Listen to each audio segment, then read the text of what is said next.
তো স্টুডেন্টস দেখো এবার আমরা করব তোমার 11 অঙ্কটা, তাই তো 11 অঙ্কটা দেখো কি বলেছে লক্ষ্য করো। আচ্ছা দেখো বলেছে যে 2, -2 বিন্দু এবং 3x - 4y + 1 = 0 এই সরলরেখার মাঝখান দিয়ে অঙ্কিত সরলরেখার সমীকরণ। কি বলেছে একটা পয়েন্ট 2, -2 একটা বিন্দু আছে এবং আর একটা কি সরলরেখা দিয়েছে যে তোমার 3x - 4y + 1 = 0। কি দেওয়া আছে 3x - 4y + 1 = 0।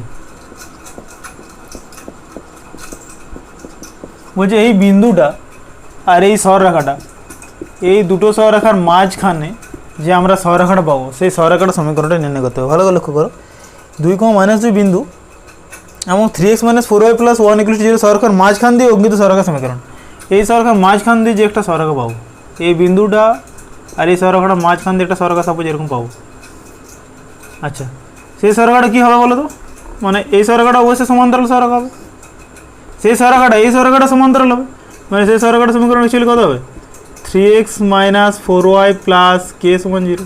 অবভিয়াসলি কী বলছে বোঝা, এই দুটো সরলরেখার মাঝখান দিয়ে অঙ্কিত সরলরেখা মানে নিশ্চয়ই এই সরলরেখাটা সমান্তরাল হবে, তাহলে কত হবে 3x - 4y + k = 0। ভালো করে লক্ষ্য করো কী বলেছে দেখো, তাহলে এখান থেকে এই বিন্দু থেকে এখান থেকে এটার যে দূরত্ব লম্ব দূরত্ব, ঠিক আছে, সমান এখান থেকে এটার দূরত্ব সেম অবভিয়াসলি, মানে এই পয়েন্ট থেকে এটা যে দূরত্ব হবে সমান কি বলতে পারবো এই পয়েন্ট থেকে এই পয়েন্টের দূরত্বটা গুণিত 2। বোঝো কি বলছো অঙ্কটা, ধরো এখানটা হচ্ছে এবি সরলরেখা, এটা হচ্ছে সিডি সরলরেখা, ঠিক আছে, এটার নাম দিচ্ছি পি, তাহলে পি বিন্দু থেকে এবি সরলরেখা দূরত্বটা সাপোজ বলছি পিই, তাহলে পিই সমান অ্যাকচুয়ালি এটার নাম দিচ্ছি আমি পিএফ।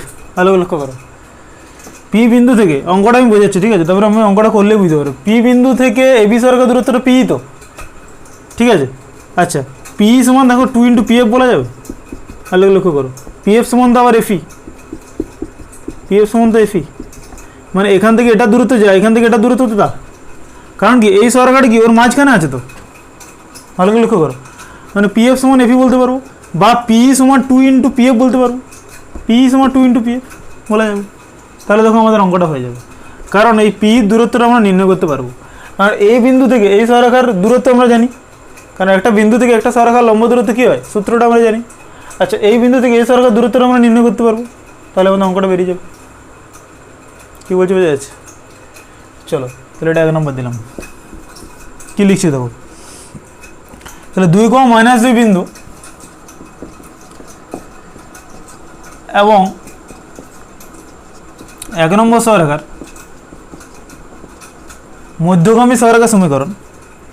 1 নম্বর সরলরেখার মাঝখান দিয়ে অঙ্কিত যে সরলরেখা বা 1 নম্বর সরলরেখার মধ্যগামী লিখে দিচ্ছি, মধ্যগামী সরলরেখার সমীকরণ কি হবে 1 নম্বর সরলরেখার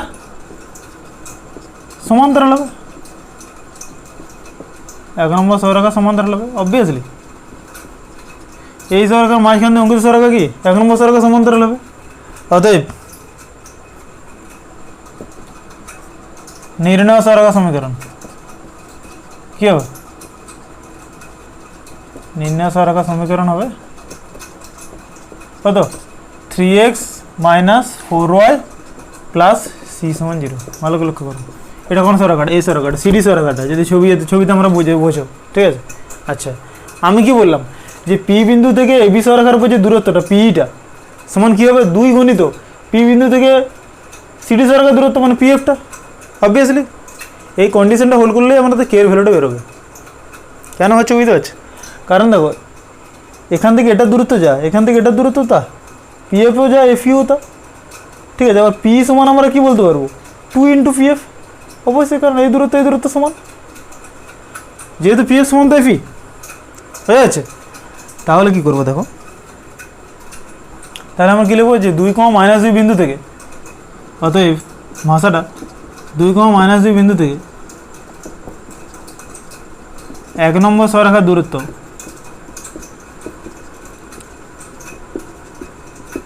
সমান কী হবে 2, -2 বিন্দু থেকে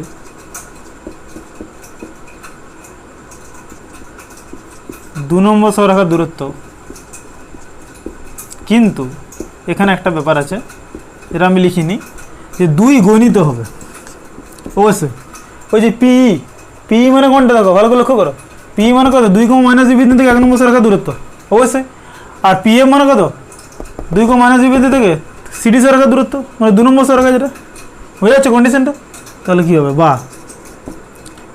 কত হবে 3 × 2 - 4 × -2 + 1 ডিভাইড বাই √(3² + -4 তার হোল স্কোয়ার সমান 2 গণিত কী হবে 3 × 2 - 4 × -2 + k ডিভাইড বাই √(3² + -4 তার হোল স্কোয়ার। ক্লিয়ার? দেখো বা কত 6 + 8 + k ডিভাইড বাই √9 + 16 মানে √25 সমান 2 গণিত 6 + 8 + k ডিভাইড বাই √25। অতএব 15 সমান কত পাচ্ছি 2 গণিত 14 + k। অতএব 15 সমান ওই যে 28 + 2k সমান হচ্ছে 15, আর 2k সমান হচ্ছে কত -13, বা k সমান হচ্ছে কত -13/2। ঠিক আছে? ঠিক আছে, তাহলে তোমার k সমান হচ্ছে -13/2। তাহলে 2 গণিত এটা, হ্যাঁ এটা 14 + k করে দিতে পারো। তাহলে তোমার k এর ভ্যালুটা কত বলো -13/2। অতএব নির্ণয় সরলরেখা সমীকরণ কী বলেছে অঙ্কটাতে, যে তোমার নির্ণয় সরলরেখা সমীকরণ কী হবে, নির্ণয় সরলরেখা সমীকরণ হবে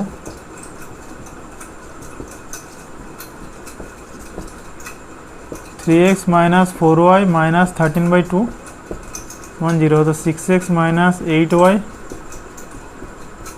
13 = 0। এটা অ্যান্সার হয়েছে, 6x - 8y - 13 = 0। ক্লিয়ার? চলো নেক্সট দেখি, অ্যান্সার। ওকে,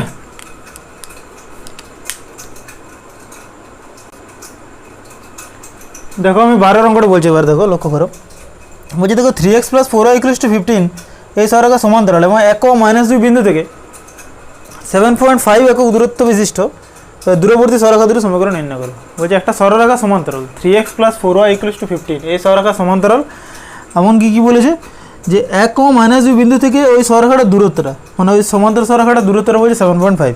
তারা বলছে যে সরলরেখা দুটি সমীকরণ নির্ণয় করো। আচ্ছা, তাহলে কী বলেছে 3x + 4y = 15। এটা 1 নম্বর সরলরেখা দিলাম। তো 1 নম্বর সরলরেখা সমান্তরাল সরলরেখার সমীকরণ কী পাবো 3x + 4y = k অবভিয়াসলি। তাহলে 1 নম্বর সরলরেখা সমান্তরাল সরলরেখা সমীকরণ, 1 নম্বরের সমান্তরাল সরলরেখা সমীকরণ হবে কি 3x + 4y = k। এটা 2 নম্বর দিলাম সব হচ্ছে। ঠিক আছে, এবার লক্ষ্য করো কী বলেছে, যে এই যে বলেছে 1 ও -2 বিন্দু থেকে ওই সরলরেখার দূরত্বটা 7.5, মানে এই যে সমান্তরাল সরলরেখাটা যেটা পেলাম 1 ও -2 বিন্দু থেকে ওই সমান্তরাল সরলরেখার দূরত্বটা কত 7.5 বলা আছে। ভালো লক্ষ্য করো, অর্থাৎ 1 ও -2 বিন্দু থেকে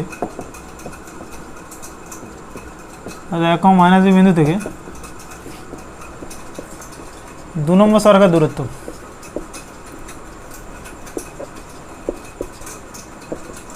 কত হবে 3 × 1 + 4 × -2 - k ডিভাইড বাই √3² + 4², মানে কত হচ্ছে তোমার ক্যালকুলেশন করো 3 - 8 - k ডিভাইড বাই √9 + 16 মানে কত -5 - k divide by 5।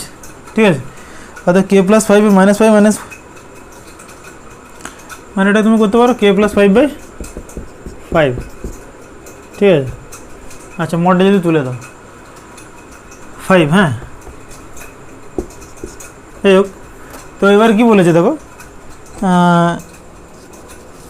By condition কি বলা আছে শর্তে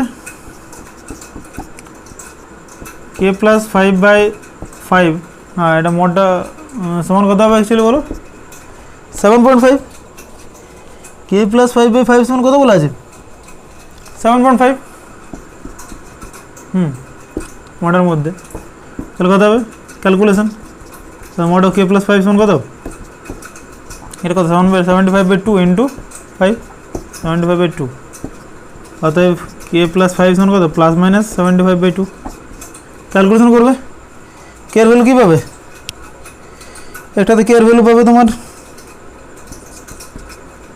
65/2 ঠিক আছে আর আবার কে সমান কত পাবে -85/2 ক্যালকুলেশন করবে ঠিক আছে কে সমান একটা কত পাবে 65/2 আবার ক্যালকুলেশন করে কে সমান হচ্ছে -85/2 তাহলে নির্ণয় সরকার সমীকরণ কী হবে নির্ণয় সরকার সমীকরণ 3x + 4y সমান আবার হচ্ছে তোমার 65/2 আর কত হবে 3x + 4y সমান হচ্ছে কত -85/2 হ্যাঁ দিয়ে ক্যালকুলেশন করে কত বেরোচ্ছে লাস্ট থেকে দেখবে লাস্ট এই জায়গাটা ঠিক আছে কত হচ্ছে 6x + 8y সমান হচ্ছে 65 আর 6x + 8y সমান হচ্ছে -85 ঠিক আছে এই ছিল অঙ্ক হয়ে যাচ্ছে কেটা ক্যালকুলেশন করলে 65/2 বেরোচ্ছে এটা -85/2 এটা দেখাই যাচ্ছে তো ঠিক আছে চলো নেক্সট দেখি করে দিলাম দেখো 13 অঙ্কটা বলে দিচ্ছি দেখো 13 অঙ্কটা বাড়িতে করবে যে একটা x + y = 4 সরলরেখার উপর অবস্থিত এবং কি বলেছে 4x + 3y = 10 সরলরেখা থেকে একক লম্ব দূরত্ব বিশিষ্ট বিন্দু সময় স্থানাঙ্ক কি বলছে একটা সরলরেখা আছে x + y = 4 এটা এক নম্বর সরলরেখা দিচ্ছি আর এটা কি দিয়েছে 4x + 3y = 10 ভালো করে লক্ষ্য কর কি বলেছে 4x + 3y = 10 দুই নম্বর তো কি বলছে x + y = 10 এই সরলরেখার উপর x + y = 4 এই সরলরেখার উপর অবস্থিত এবং 4x + 3y = 10 সরলরেখা থেকে একক লম্ব দূরত্ব বিন্দু সময় স্থানাঙ্ক একটা বিন্দু আছে সেই বিন্দুটা কি এক নম্বর সরলরেখার উপর অবস্থিত আর বিন্দুটা থেকে এই যে দুই নম্বর সরলরেখার দূরত্বটা সেটা কি বলা আছে একক মানে কত 1 ইউনিট তাহলে সেখান থেকে আমাদের বিন্দু স্থানাঙ্কটা নির্ণয় করতে হবে তাহলে আমরা ধরি অঙ্কটা বাড়িতে করবে আমি জাস্ট ব্যাপারগুলো বলে দিচ্ছি ক্যালকুলেশন পর্যন্ত বলে দিচ্ছি ঠিক আছে ধরে নির্ণয় বিন্দু স্থানাঙ্ক হচ্ছে তুমি ধরে নাও আলফা কমা বিটা ধরে নিতে পারো তাহলে আলফা কমা বিটা বিন্দুটি কোথায় অবস্থিত অথবা আলফা কমা বিটা বিন্দুটি এক নম্বর সরলরেখার উপর অবস্থিত এক নম্বর আলফা কমা বিটা বিন্দুটি এক নম্বর সরলরেখার উপর অবস্থিত ভালো করে লক্ষ্য করো কী বলছি আমি কি বলেছি ওই বিন্দুটা কি এক নম্বর সরলরেখার উপর অবস্থিত বলেছে আর ওই বিন্দুটা থেকে দু নম্বর সরলরেখার দূরত্বটা সেটা বলেছে এক একক ভালো করে লক্ষ্য করো একক লম্ব দূরত্ব বলেছে তাহলে আলফা কমা বিটা বিন্দুটি যদি এক নম্বর সরলরেখার উপর অবস্থিত হয় তাহলে কি হবে আলফা + বিটা = 4 3 নম্বর দিলাম ঠিক আছে এবার কি বলেছে দেখো তো আলফা কমা বিটা বিন্দু থেকে দু নম্বর সরলরেখার লম্ব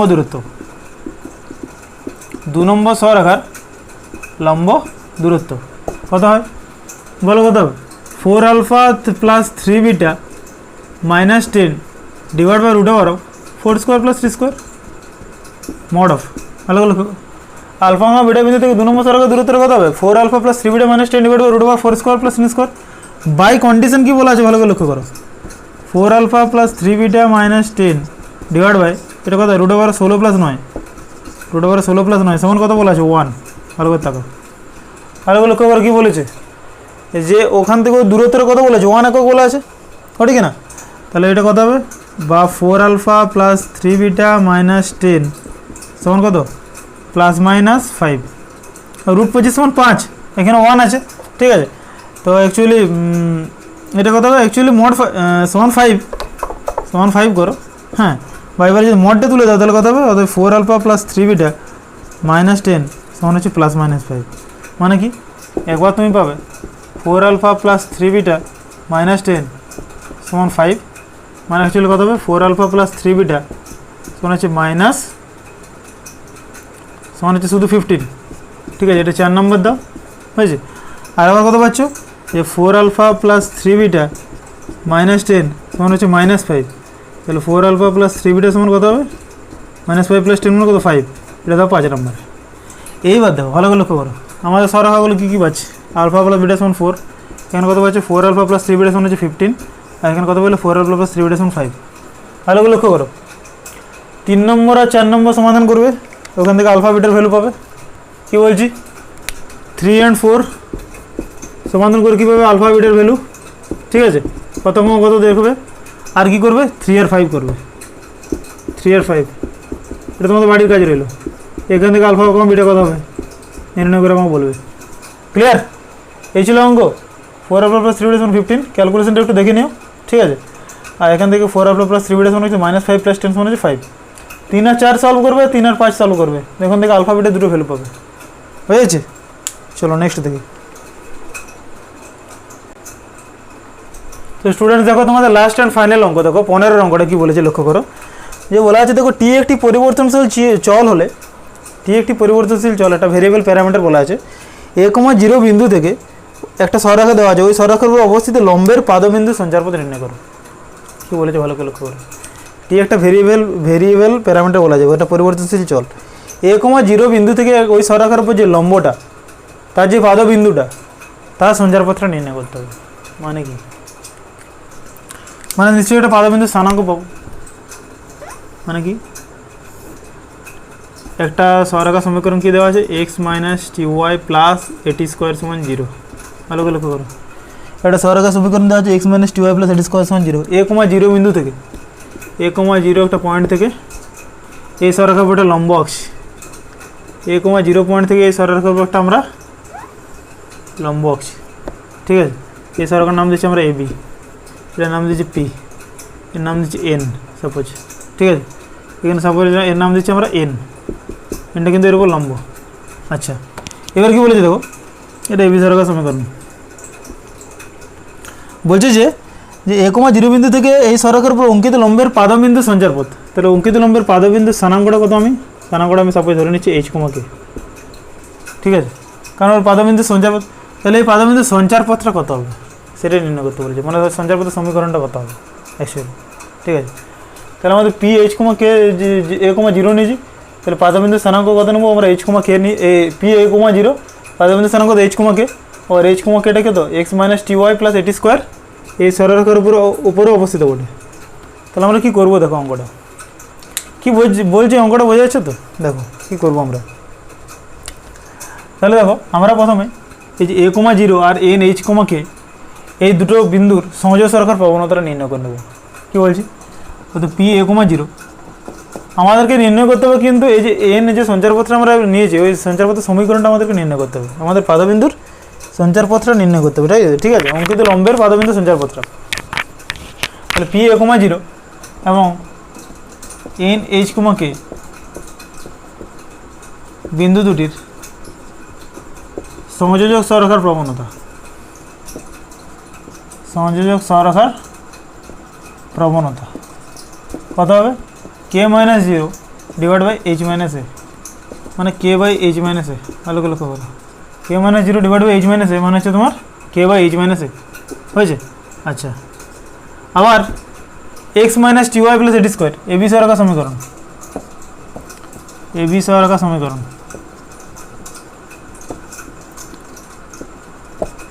x - ty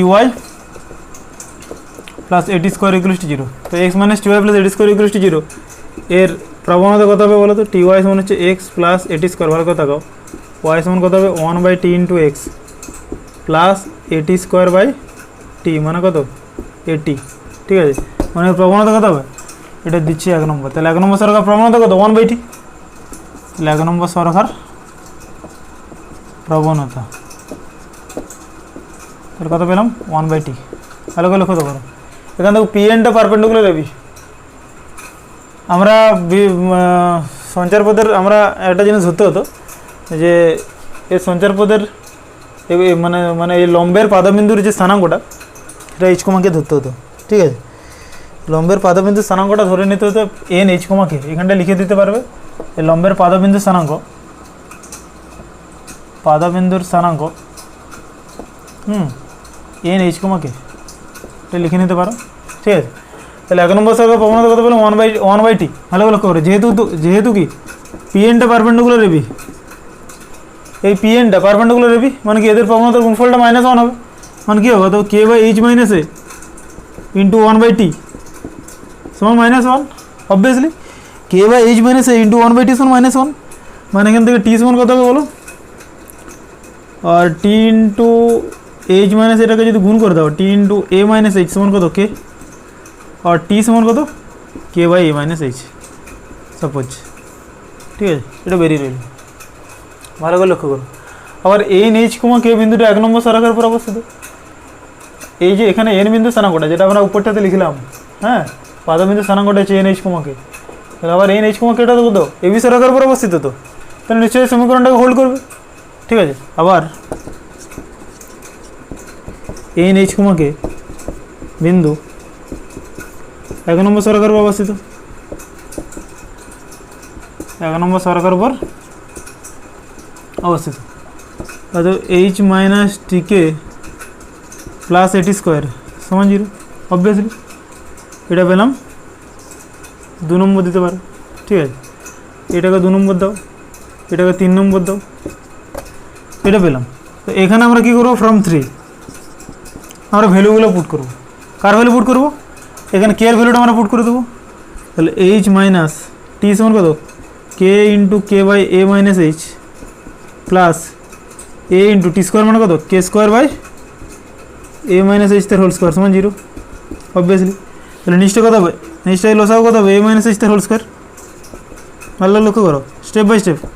তাহলে কত হবে H into A minus H তার whole square minus K square into A minus H plus A K square সমান 0। ভালো লক্ষ্য করো, এ মাইনাস এইচ তার হোল স্কোয়ার মানে কত H into A minus H minus K square into A minus H plus A K square সমান 0। Clear? এবার কী করবে দেখো, মুছো ওপরটা একটু মুছতে হবে, ঠিক আছে। আমরা জাস্ট ক্যালকুলেশনটা করছি, আমরা স্থানাঙ্কটা পেয়ে যাবো, ওর সঞ্চারপথ সমীকরণটা পেয়ে যাবো।